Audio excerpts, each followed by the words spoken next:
Hi. Um, I'd like to discuss the topic of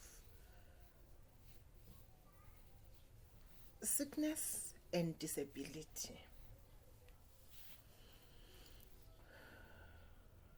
Those who know me will know that I have a mother who was disabled. She had a rheumatoid arthritis.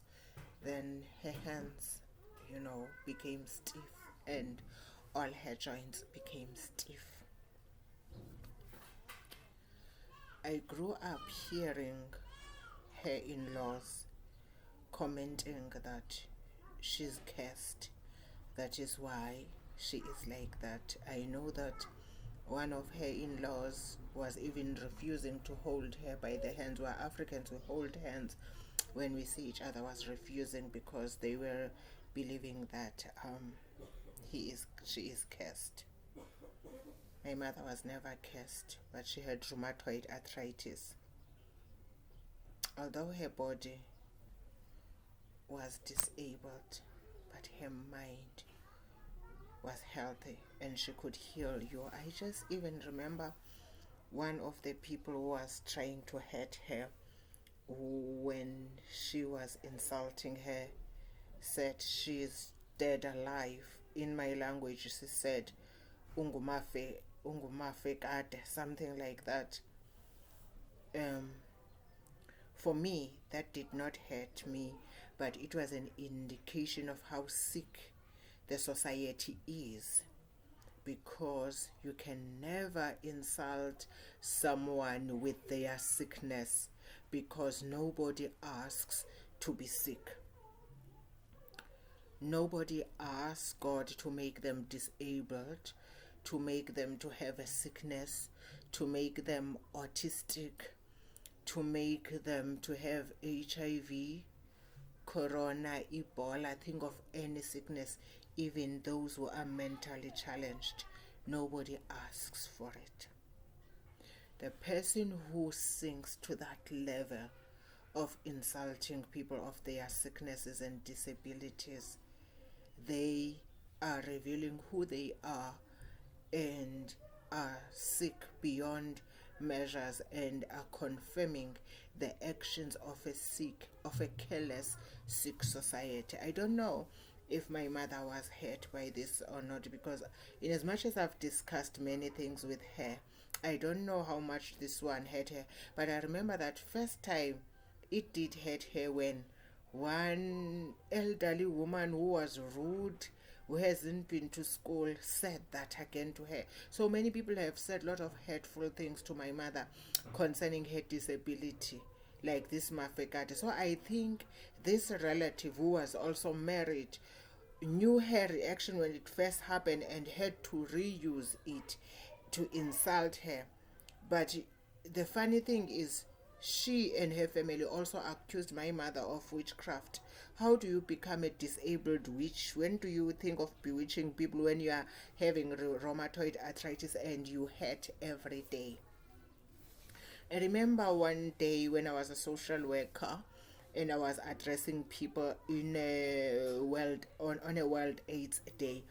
I said to people, anybody who laughs at people who are HIV positive is either not born or has no children.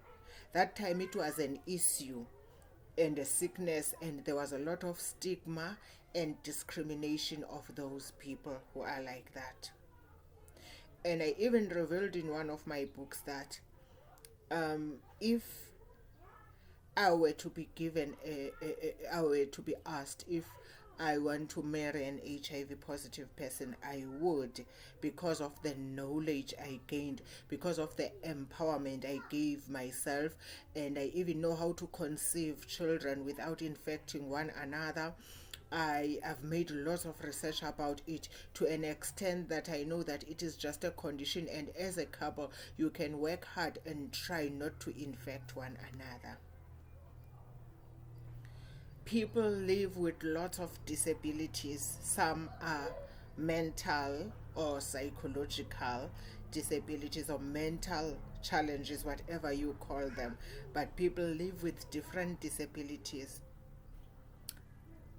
you have your intellectual disabilities, but you also have your mental one.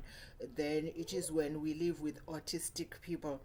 In African culture, initially we did not understand mental problems, mental challenges. I don't want to call them sicknesses. I call them challenges because people can be empowered. We never understood them. Because we never understood them, we never exposed our children who have those challenges to the right schools.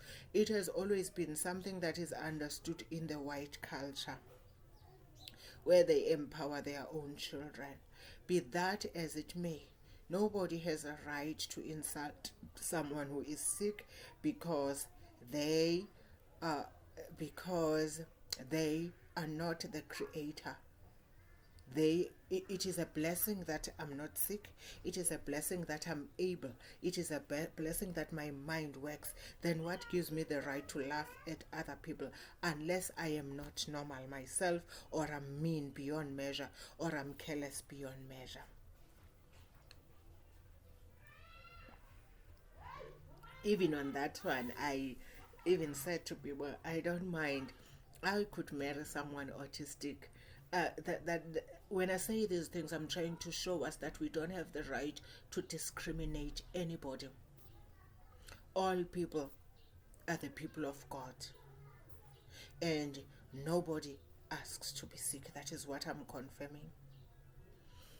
We have lots of mental challenges that are happening, maybe sometimes because of drugs, because our children have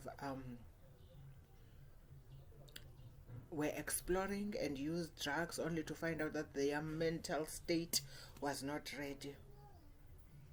Again, yes, they did something wrong, smoking drugs, and now ended up in that situation, but nobody has a right to laugh at them. All that I'm saying is, can we be a civil society? Can we be a better society, better people who are so civil, so sophisticated, that we embrace our own people with their sicknesses, with their disabilities, and stop laughing at them? I know that it is not revealing anything about them, but it says a lot about who you are. What gives you the right to laugh at other people? What gives you the right to mock at other people? Can you create a life?